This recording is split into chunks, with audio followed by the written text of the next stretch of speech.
I shall be.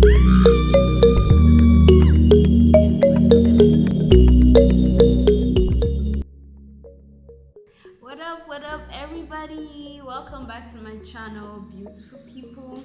How are you doing? How's the week been? How's the month been? How's the year going so far? So, welcome. I'm so happy to see everyone. Yeah, and I look so beautiful today. What you think? Ah, mm, mm. Okay, guys, so welcome back. So today I'm going to be talking about something really interesting.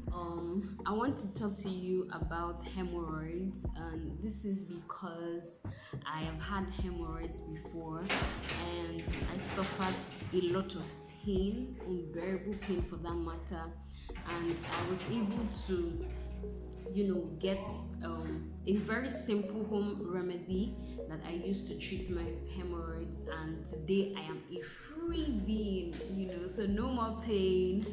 And so yeah, I thought it would be wise to share with everyone, just in case there are people out there that have hemorrhoids and don't know how to go about it, don't know how to treat it. So yeah, so that's what we're going to be talking about. So first off, I've had a first-hand experience in this. Every time I had to use the toilet, I would cry and shout and scream and everything. It was my worst nightmare. But I thank God because now it's all over. I've been able to deal with it and deal with it well. So going straight to the point, what are hemorrhoids? Hemorrhoids are also called pile. Most of you know it as piles. Yes, that's correct. So they are piles, and they are like these clusters of veins. First, they lie just at the lowest part of your rectum and the anus. They develop when they become swollen, they become distended and enlarged, just like the ones we see in the lower legs. That's varicose veins. Yes, so they are basically blood vessels, that get enlarged and all of that because of pressure due to so many things, like in pregnant women, for example, because the uterus tends to get bigger as the trimester increases, so there's pressure that is put around that part, and then the vessels become enlarged, the veins become enlarged, and all of that. So that's for pregnant women. And then there are other things that cause hemorrhoids. There are two kinds of hemorrhoids, the internal and the external. So the internal is inside the rectum, right, while the external is outside. That's your anus, where you can see. Yeah, so that's where the external hemorrhoids usually forms. I'm going to put pictures, of course, to show you what I mean. Internal hemorrhoids occur in the lower rectum, while the external hemorrhoids, they develop under the skin, around the anus.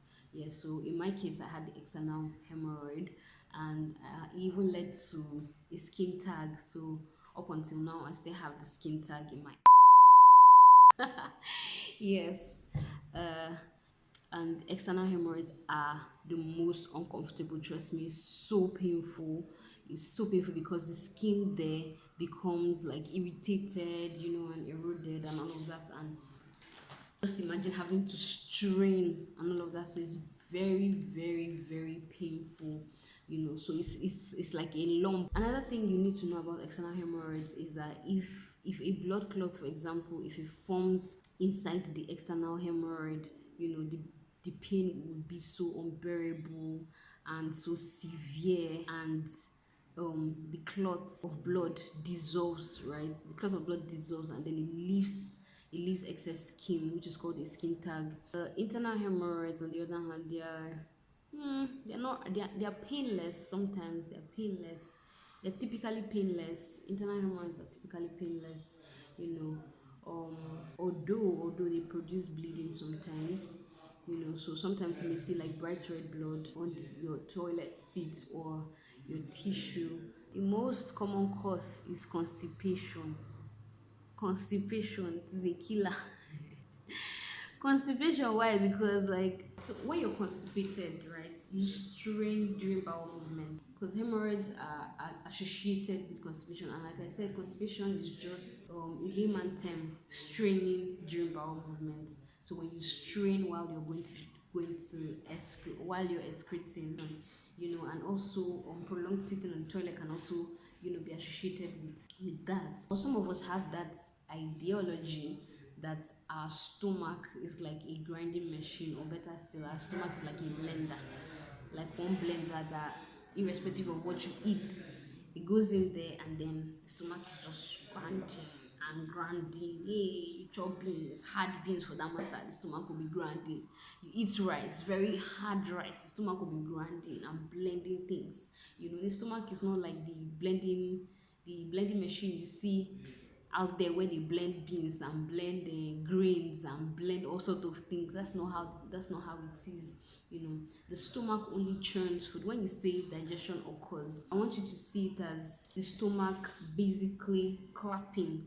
So when the stomach tries to digest food, it claps this way, claps, while all of the acids that are needed, all of the enzymes that are needed to break down the different classes of food, that we ingest, come to play as well. So they are released, and then they help to further break down the food we've ingested, which of course leads to the end product. So it is not a grinding machine, okay? It is not a blender, please. It is not a blender. So don't think, oh, eating hard rice and eating all sorts of foods and whatnot will not contribute to your problems. No. So when you understand this, that your stomach is not a blending machine, neither is it a grinding machine, please try as much as possible, whenever you eat any food, make sure your food is very soft, especially rice. I see a lot of people eat hard rice, very hard, like very uncooked. And sometimes most of us don't really take our time to chew food well. Digestion starts in the mouth. Okay, so the moment you ingest your food, you put in your mouth, digestion has already started taking place. So your teeth, everything is involved in the whole process. It also helps too. So that's why it's very important that you chew your foods very well, gradually chew them. Take your time to chew, don't just swallow. Take your time to chew your food. Let the teeth and the mouth have their act out their role in digestion. So you chew your food properly, and then it goes down to the esophagus. So imagine if you're not including a lot of your food is not balanced. First off, you're not drinking a lot of water, you're not including fruits and vegetables to your food. These fruits and vegetables, they serve as vegetables especially serve as roughages, in your food. And it is very important that you take vegetables in your meals. Make sure that your meals are balanced, right? Make sure you're eating a balanced diet whenever you eat any food, because they serve as roughage. These vegetables serve as roughages that help to make everything soft and smooth. So at the end of the day, your stool is soft. Eat foods that are high in fiber. Don't just take, for example, I know that the stable foods that we have in Africa are mostly carbohydrate rich foods. Yes, I know, I'm not even arguing that fact. But we have fruits, we have vegetables around us. They are high fiber diet that we can include into our food. So it's not an excuse really. So try as much as possible to incorporate all of these things into your food, so your bowel movement can be so smooth and everything soft, and you don't have to suffer any pain. You don't have to suffer constipation. You don't have to suffer hemorrhoids like I did. Okay, so in my case, it started when I was I think I was about 12 or 13 when I had my first experience. It was deadly. Oh my god, it was so painful, so painful. So I was small, and by the way, my mom is very particular about health, healthy living, lifestyle, and all of these things. So she pays attention to our meals and everything. But I don't know, somehow during that period she wasn't around. So I know that I wasn't eating what I was supposed to, and then growing up for me, like, yeah, she raised us with eating all of those. She incorporated all of those things to our diet and everything. Would go to school, and my lunch box would be packed with vegetables and all of that.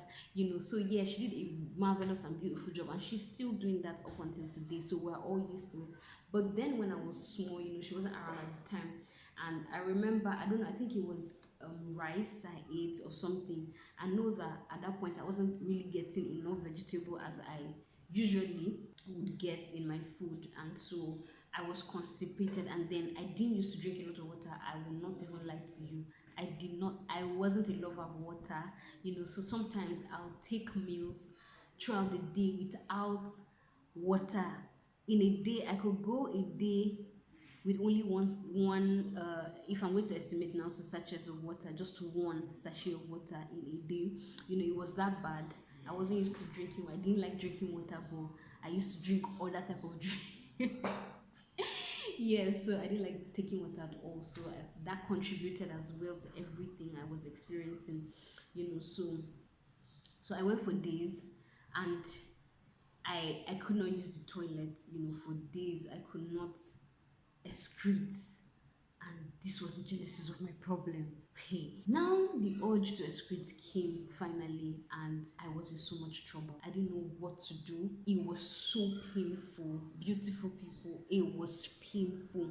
Like, when it's already there, I know that it's about to come out, excreta is about to come out, it's below, I can feel the pressure, like it's going to burst out, but the pain I was feeling is like when it just got to the lower segment of my anal canal, I felt that pain, and it was like a mixture of pain and the urge at the same time. So I was feeling the urge, but I was feeling the pain as well. So I thought it was going to explode. I'm not even kidding. So that was my first experience. So when I kept like pushing it back, and so that's another thing, pushing back everything, it increases the pressure more. So when you push back your excreta, when you delay your bowel movement time, when you feel the urge to use the toilet and you do not use it at that time, you delay it, you push it back inside, it increases the pressure, around the anal canal, and then it leads to even more pain and enlargement of those veins I talked about. So at some point I knew I had to get this thing out, so I went to the toilet, and I tried to push. In fact, I think I shouldn't have done that, because that's when I had my first inoutie. I didn't tell nobody around me what was happening. So I went into the toilet, and then I tried, like I strained and strained. I strained till I pushed everything out with force, and that was when I had my first anal tear. It was crazy. Beautiful people. There was blood in the toilet. Like it wasn't even a joke. I screamed when it was coming out. I felt like my inner canal like popped out. It was that bad. It was painful. And I cried throughout the whole day. I cried. I could not sit. And at the end of the day, what came out of the toilet was a very long and hard. It was hard. It was hard. The sheet was hard. So it came out finally, and there was blood and everything, and the people came around, and tried to help me up, sit up, and of course I washed my bum and all of that, and then I could not sit down throughout. I think I could not sit for like 3 days straight. Like my anus it was hurting me. It was so painful. I couldn't sit, I couldn't sleep, I couldn't stand, I couldn't do nothing. I was just so restless, and it was so uncomfortable. Like everywhere around my inner canal was hurting. It was swollen. It was, oh God, it was bad. It was terrible. And so that was my first experience. And so when my mom heard, immediately, like I think my grandma was there at the time. It was a sit bath, yeah. So it's basically like a warm bath, for the buttocks and hips, you know so it's just a sit. So you just sit on it, sit on the warm water and everything, and then it relieved the irritation I was having, it relieved the pain, it relieved the itching, it relieved the spasm. Yes, I had spasm too. So spasms are like involuntary movements of the muscles. So the muscles around my inner canal was going into spasm, so sometimes to go this way, I don't know how to explain it, I hope you understand. So yes, I had that. It was so severe. So the sit baths, I don't even know how my grandma knew about sit baths, honestly, because I mean she's not in the medical profession or anything, but that's what they did for me, and it really helped me, and I don't know, I think we went to the hospital for the bleeding. I don't know what happened, but then I know that um as a result of the clots that dissolved, when the clot formed around there, it dissolved, and then it led to a skin tag. So up until now, I still have the skin tag. So this was the first experience. I should have learned from that, right? But no, your girl did not learn. So fast forward to when I was a bit older. I can't remember the age, but I was a bit, more like in my teens. So I had the second episode, and it was not funny. I had the second tear, and I'll tear, guys, a second one. A second one. Since then, I told myself, never again will I do this. It would have been different if I did not have like a mother who put us through all of these things. But now I know better, right? And I know the importance of health. So when they say health is wealth, trust me, it is wealth. People that know me and are close to me will know that I will not eat any carbohydrate rich food without my vegetables, my protein. Everything must be in equal proportion. Honestly speaking, I make sure that I eat my vegetables. I don't joke with my veggies. I don't joke with my fruits. I don't joke with drinking water. Yes, now I drink water very well. And I don't joke with my exercise. So how did I treat this? Very simple. Like I said, they're just home remedies that you could also do at home, that would help you, and it will go a long way in relieving the symptoms. And this is what a lot of people don't know. But everything is still centered around lifestyle changes, right? Your diet is number one. Your diet has like a major role to play in um preventing constipation, which of course would or prevent hemorrhoids, and all of that. So first things first, you need to get more fiber in your diet. Okay, so the thing about fiber is that it softens your stool and it reduces the pressure on the hemorrhoids. You have like a very smooth bowel movement, and some of these high fiber foods include broccoli. Some of you know broccoli, beans. Yes, yes, eat a lot of beans, wheat, oats bran, whole grain foods, fresh fruits. Fiber supplement as well. They help to reduce hemorrhoidal bleeding. So if you have like bleeding from hemorrhoids or inflammation, or you have enlarged veins, you could make do with hemorrhoid supplement. The next would be exercise. So at least 20 to 30 minutes of brisk walking every day would help to stimulate, bowel movement. So you might wake up in the morning and not feel like using the toilet, but trust me, by the time you engage in physical activity, you do your exercise, you definitely stimulate your bowel movement, and then you start to feel the urge, to use the restroom. I drink a lot of water in the morning. Yes, that's when I wake up. Before I even start my exercise, I make sure I drink water. And after my exercise, I make sure I drink water. Why? Because you're losing fluids, right? So you want to be able to rehydrate and replace the lost fluids through sweats and all of that. So you have to rehydrate. So rehydrate with water, and eat well. And the next thing is take your time to defecate. When you feel the urge, please don't hold back, don't push back, just go immediately. It leads to increased pressure, and straining, which is not good for you. You want to avoid straining, you want to avoid those pressure, you want to avoid those veins becoming enlarged. The sit baths, I already explained the sit baths. So if you have experienced hemorrhoids before and you don't know how to treat it, you could start with the sit baths, so do that. You could sit for 20 minutes, and just do that regularly, maybe 2 to 3 times a day. Just make sure you pat it dry, pat your anal region dry after everything. Okay, there are also topical reliefs, like topical creams that you could use to relieve the pain that comes with hemorrhoids. You can get that like over the counter.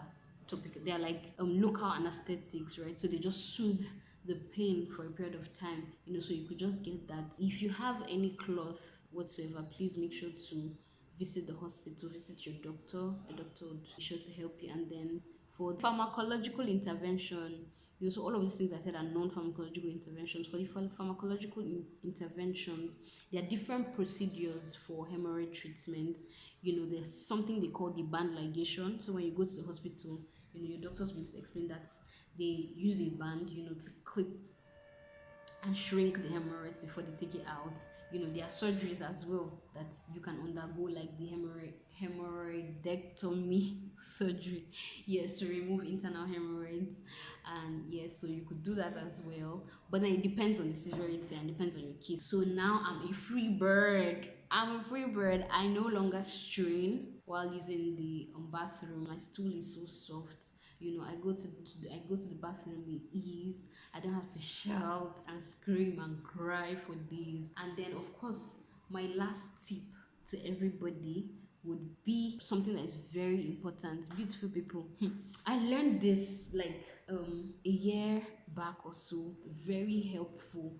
It's something I used in addition to my diet modification, water, exercise, sit baths. This is so important, and I'm going to very quickly share this with you. This was it. No, this was it. This is what changed my whole story around. I'm going to share with you. Okay, so I realized that because of the orientation of the your anal canal, so when you sit on your toilet seat, get a stool, a very like, you could get a short stool, and then when you sit on your toilet seat, put your legs on the stool. Okay, put your legs on the stool, so that way your lower extremities are inclined, you get, at a particular angle. It's very easy for your excreta to come out easily. So what I'm about to share with you is the best poop position. Yes, it sounds funny, but like I'm telling you, it has worked for me, and trust me, it is the best. Anatomically speaking, it is the best. Okay, so what you do is, okay, so you sit on the toilet with your feet on an elevated step to raise your knees, right, just above your hips at an angle of 60 degrees.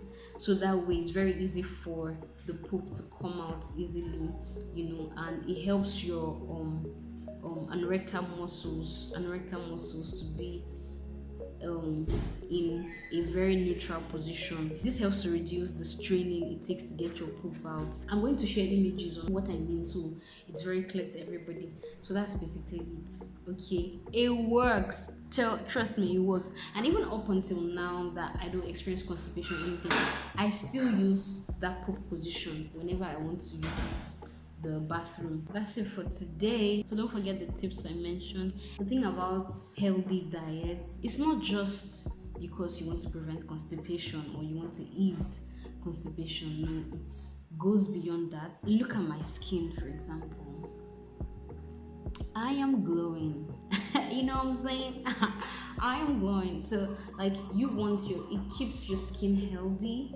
You're beautiful, it cleanses your guts and everything, and then it just helps you with a very beautiful skin and all of that. So your guts feel good, you're able to maximize your energy at the highest level. So yes, you're able to be productive. Eat what is right. Prevention is better than cure, they say, and these things are easy. There are things that we can find in our homes. They are not very easy tips that you can just follow and promote good health, and well-being. Thank you for staying till the end. Thank you for watching till the end. Don't forget to subscribe if you're a first timer. Please don't forget to subscribe. Don't forget to share this video, like this video.